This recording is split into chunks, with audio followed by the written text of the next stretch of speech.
On top of that, I am concerned about this report about Syrian rebels and the ceasefire with ISIS. All these people intimately, we talk to them all the time. We're going to have a fight. We don't want to get in a fight. I know these people. I'm in contact with them all the time. All right, then let me ask you this. And he is not. Senator, and he is not. Some of you may have already seen this. Until now that it's known that the man that was in the room with him is standing behind him. And yes, this is off John McCain's Twitter feed from May 2013.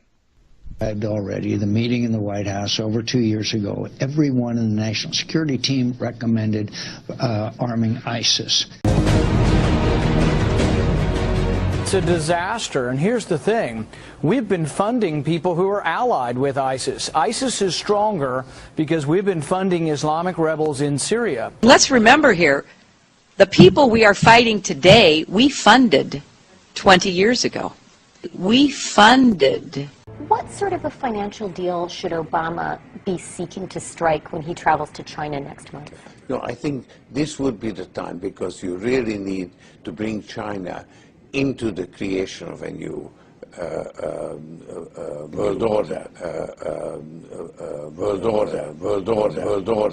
Is there going to be sort of a tipping point, a moment at which the dollar is fatally weakened, or does it just sort of carry on?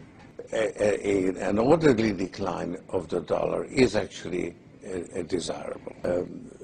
A decline in the value of the dollar is necessary in order to compensate for the fact that the U.S. economy will remain rather weak, will be a drag on the global economy. China will emerge as the motor replacing the U.S. consumer. And of course it's a smaller motor because the Chinese economy is much smaller.